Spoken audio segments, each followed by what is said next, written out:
Hey, I decided to make a construction video. I mean, this is just really quick, not that quite detailed, but just kind of recap some things. Okay, so we need to make constructions. So we're going to look at perpendicular bisectors, angle bisectors, etc., etc. So if we had a line AB, okay, let me get my slate. Never mind, I don't think I need it.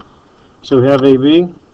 We get our compass, put 1 point on A, and then we open the compass so that pencil reaches more than halfway to B. Okay? I feel like this was an issue yesterday or the other day when y'all trying to make these things, but the idea is to stretch it past what we think is the halfway mark. And then we need to go swoosh swoosh. Okay? Whoopsie daisies. We need to go swoosh swoosh swoosh. Okay? Come up here. Swoosh swoosh swoosh. And then we're going to take up the compass and put it on the other side. Okay? And we're going to go swoosh, swoosh, swoosh again. And go swoosh, swoosh, swoosh. Okay? There, you shouldn't have adjusted the compass. All you're doing is moving the needle to one side. And then notice we get these crosses, these intersections. From that point, we're going to want to connect them. You'll take a straight edge, or a ruler if you will, and you're going to line it up. Okay, obviously this is easier said than done on paper and pencil than me trying to take this ruler and lining these points up. But rest assured, I think about got it. And you know what's neat about this program? I think I can take my pen here and line it up with this ruler and it'll make a straight line. Oh my gosh, get on my level. Computer's running a little slow, but boom, that's what we're looking for. This is a perpendicular bisector. This is cut equally in half, and this intersects at 90 degrees. There we go. Okay? So the rest of these slides go on, lining it up, draw the line. But we need some vocabulary, so point C is going to be the midpoint, and DCB is going to be a right triangle. So if you want to, you may want to take these notes down if this part didn't really stick when we did construction books. Alright, moving on. Bleep. If we use this point E to create triangle ABE, the segment we just constructed would be a perpendicular bisector. Okay. I added E, made a triangle. I left everything else the same, and we just made a perpendicular bisector to AB. Okay? Bleep. Now let's go back and construct. We'll ignore that. Bam, boom. This is a median. We took that perpendicular bisector, we made a point, a midpoint to be exact, connected it to the opposite vertex, and this is called a median. Okay?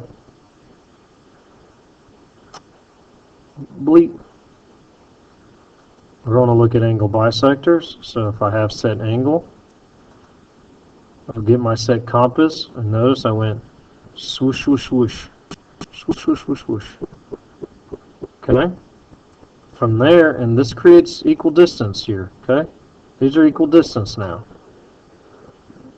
Click. We already did that. Now notice I adjust it, and you could leave this the same. You don't really need to. But the point is we want to keep the needle at the same distance. So, if you go swoosh, swoosh, swoosh, and we pick up the compass and put it on the other side,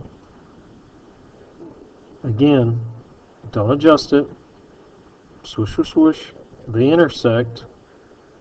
Then we take a straight edge, and we're going to connect where they cross with the ruler,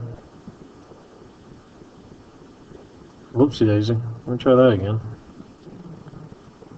There we go. And we just created an angle bisector. This is congruent to that. Okay? So, keep going. We already said they're congruent. So, if we connect points A and C to create triangle ABC, the segment we constructed would be an angle bisector. Again, this point is not necessarily in the middle of AC. Sometimes it is, sometimes it isn't. What we're concerned about is we just made an angle bisector. Alright, we're going to make a line perpendicular to AB. Not perpendicular bisector. Bisector means we'd be cutting AB in half, like before. We're just making a perpendicular line to C. So if you notice, we take our compass, we're going to go swoosh, swoosh. Okay, which gives us a little line segment down here that we're going to use for our perpendicular bisector. Okay, so notice we're about to go swoosh. Again, the compass did not change. We just moved the needle from here to here, and now we're going swoosh over here. And these 2 points here and here should line up, and that segment we create is going to be perpendicular to AB. Oh, gotta get this ruler out of here. Perpendicular to AB. There we go. I believe I got it. Okay. So, let's keep going. CD contains point C. CD is perpendicular to AB. We did that. This would be called the altitude. In this particular example, since we went from C, we made a triangle out of this. This would be the altitude relative to point C. Let's keep going. We're going to draw an altitude for this triangle. So, as you can see, I have my tools. Now, if I were to put my compass over here, I'm going to stretch it out. Whoops. I'll stretch it out. I'm going to put the needle right there. Okay, I'm going to need it. I got to turn this thing so I can grab it. So I put the needle there. And I'm going to go swoosh, swoosh. Now look, I need to draw a line here. So I'm going to take my compass here and move it to the side. Get my straight edge. I'm going to extend this line out. Oh, gotta go a little bit further. Boom. Okay, so this is just kind of like that point off of a line segment. If you notice, I'm going to use this intersection and this one. So if you take your compass, if the computer will keep up with me, put the needle here, and notice I'm kind of past the halfway mark. I think I'll stretch it out just a little bit more. I'm going to make new swooshes. I'll pick up the compass, not adjusting it, but at this new point, I'm going to go swoosh, swoosh, swoosh. And notice these points should line up. But let me straighten out my ruler here. And success. They do line up. I just made an altitude with on the outside of a triangle.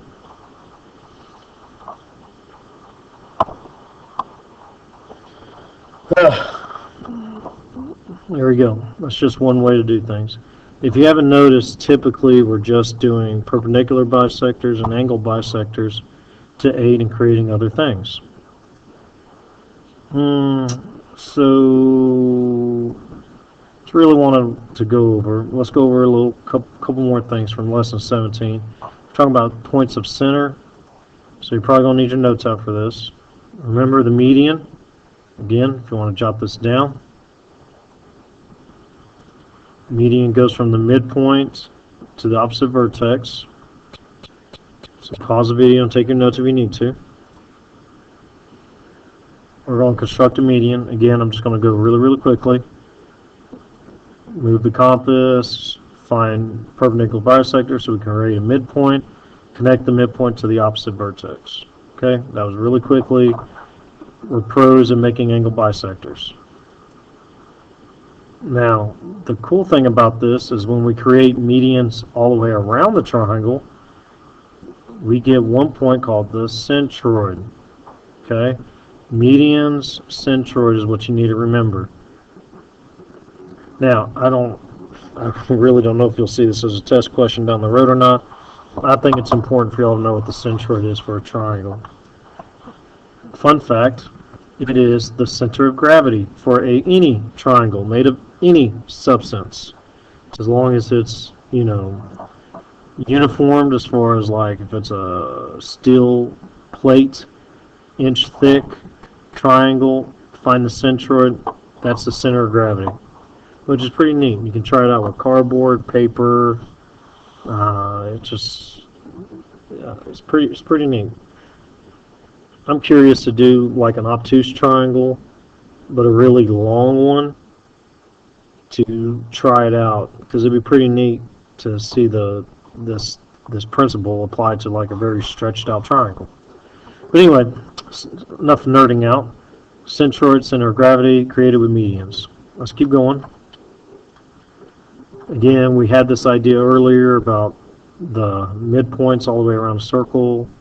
So, just fun facts. Altitude, again, it could be inside, outside, the leg of a triangle. If we were to create an altitude relative to A, again, you go swoosh, swoosh. I'll do it again. I love doing this. Swoosh, swoosh. So you can make a segment. So you can have these little points right here to have as your endpoints for your segment to make a perpendicular bisector. Bam. Boom. Altitude.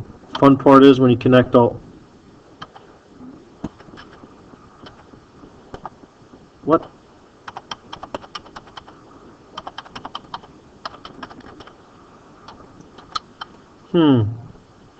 Seem to be missing my slides. Let me get back to you all on this. Okay, I'm back. Took me a while, but I found a better... Why did I start this? Yeah, I did. Back to where we were. Create an altitude, perpendicular bisector, yada yada yada. We can do all three sides and make perpendicular bisectors. We get those altitudes, and those altitudes give us the ortho center. What's great about the ortho center, was it the ortho center where you can make a circle? I think it's the other ones. Yeah, it's the other ones. Anyway, so altitudes, ortho center, medians, centroid. So we're going to do angle bisectors, same game. Do angle bisector motions, blah blah blah, yada yada, connect. Doop, oh, there we go. Angle bisectors make the end center. What's cool about the end center for a triangle is you can draw a circle that touches every side of the triangle once. Okay. So I think that's pretty neat. Keep going. When we do perpendicular bisectors to each side of the triangle, again, going through the motions, yada yada, cut, cut, cut. Notice the same things for medians, only this time we're not going to connect the vertices, but we're going to connect all our perpendicular bisectors. We get the circumcenter. Perpendicular bisectors, circumcenter. Again, I want to take some notes. What's neat about this is we can make a circle that touches the vertices.